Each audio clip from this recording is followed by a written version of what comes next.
Welcome. Before we start this video, I'm trying to reach 500 subscribers, so if you can and you're willing and you like it, please subscribe and help the channel grow. Thank you. To go from silver to gold in Hearthstone for the first time in my life was an interesting experience. I didn't imagine it would be as easy as going from bronze to silver, but this one was a long drag. It took a long time. A long time. Many losses and many wins, to be honest, were exchanged here and everywhere around the MMR until I've reached gold. And I have to be honest, I had to endure nightmares like Ankyliax quite a few times, and that was a terrible experience. But hey, Warriors just got nerfed. Unfortunately, it doesn't really change that much, because now the Warriors no longer have the ability to summon two Kiliaxes, but they can summon other things that are just as big and just as annoying, but granted not as powerful. I've also had to deal with matches where I was winning, where I was on the roll. All I just needed was one more turn, and then I get killed by Lamplighter, and it's BS play, because that's very fair. Talking about fair, you really get to understand that this game is not made to be fair. Fair is a word that you don't have to use. You need to forget it when it comes to Hearthstone, because nothing really is fair. Every class will have 10,000 removals for something, and if you're playing a very aggro deck with little removals, you're gonna have to eat it all up and hope that next turn you're gonna be able to set that board up and you won't find a warrior that has like 4 brawls. By the way, 4 brawls, that's kind of a lot. I fought Death Knights and the Death Knights won. And it was an interesting experience because I never really felt bad when the Death Knights won. It felt deserving when they won. I was like, okay, good for you. No, you deserve that one. I had to deal with spell-only mages. Spell-only mages are an interesting hybrid which you can lose or win depending on the situation. Pain locks. Pain locks are awful. I hate pain locks. But if you get good cards and you're able to flood them fast enough, they're just doing half the work for you, or more than half the work for you. You just have to go face, and going face is quite a preferable strategy. In fact, I would say that going face is the best strategy. Sure, there are control decks out there in this silver to gold climb, but overall, I feel like going face is always the proper term. Now, in the beginning, I would mostly try to play control with this deck, and it's kind of a bad idea. Very bad idea. And I learned that. I learned I was doing a mistake, and I improved. And because of that, I just started oscillating whatever, between silver 2 and silver 1 and silver 3 and silver 4. That range. Always above silver 5, but never quite there to get the gold. So the flip then gave me some problems here and there. Mirror matchups are always going to suck, and there's no way to deal with it. When it's hand buff, it's doable. When it's mirror matchup, it's a coin toss, and no strategy ever works then. Druids are also an interesting aspect that I've seen. I find it funny when druids try to kill you like in turn 7 because they somehow generated more mana. I had to deal with a druid that at some point had like 16 mana. Or was it a warrior? I don't know, it just was some druid cards and the dude had like 16 mana. As I said before, don't think about the word fair. Hearthstone has nothing to do with that word. Card games in general are luck-based, and Hearthstone and its RNG weirdness is worse. Fighting rogues was also an interesting mixture because it was some weird excavate rogues, which was annoying and hard to deal with, but I had some wins here and there. Or it was Elemental Rogue, which didn't do as well as Elemental Mage, but was still pretty annoying. And still I lost to Lamplighter because screw that card. I'm glad it got nerfed. Should have gotten nerfed harder, should have made it a 5 cost, that would have been perfect. And yes, indeed, I am salty about it. Nevertheless, I found Titans to be probably one of the most annoying mechanics out there. I hate the Primus that can just destroy 2 of my units for no reason. I hate Amantul, which basically has the same ability. And I hate Amantul. I hate multiple Amantuls when they happen. That shouldn't be a thing. I hate the moment the warrior puts bombs in my deck and hand twice or thrice. And it's very annoying.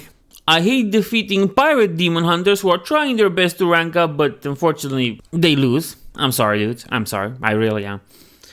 Yeah, so it's an experience to go from silver to gold. It's, I would say, interesting, but it's hard to tell.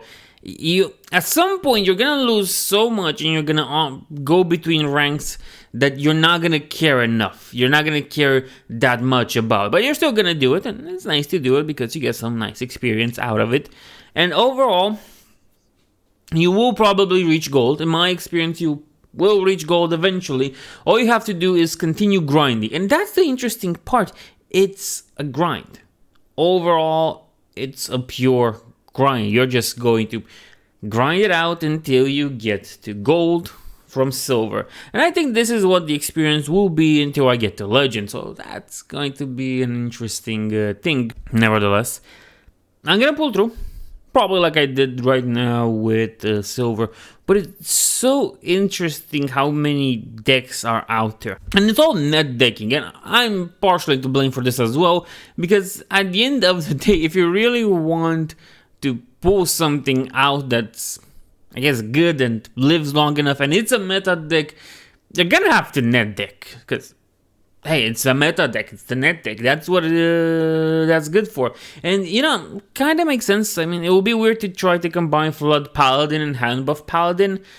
I'm sure something like that could work eventually, but it will come with many problems, and you know, you're probably gonna lag behind a top Flood deck or a top Hand Buff deck. Here's another interesting aspect about Paladin and playing a Paladin. I've realized that, while Titans are very powerful, if you have a Flood deck that's based upon full aggro, just going face, a level 7 mana card, like a 7 mana card, isn't really the best thing. It has good abilities. Amitsu has very good abilities, buffing your units with making them +2/+2, or making the units +2/+2, since if they have something big, is it's good.